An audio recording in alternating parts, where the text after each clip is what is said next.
आज बाहर की जो क्वार्टर ऑफ एन एकड़ जगह है जिसमें हमारा ख्याल था सब्जियां लगाने का, उसमें दो एक स्टम्प्स हैं, छोटे ट्री के हैं, इतने बड़े ट्री के नहीं हैं, लेकिन बहरहाल स्टम्प्स और स्टम्प्स, तो उनको फिज़िकली हमें निकालना है ताकि फिर एक आध दफ़ा और हाल चल के इसको हम प्रिपेयर कर लें बेड्स बनाने के लिए।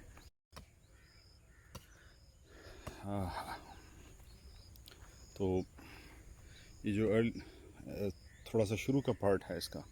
इसमें पानी आ गया हुआ है इस साथ वाले खेत से, जिसकी वजह से हमें थोड़ा सा वेट करना पड़ेगा ये थोड़ा सा ड्राई हो जाए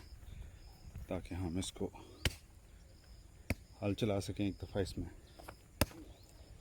So I'll get going with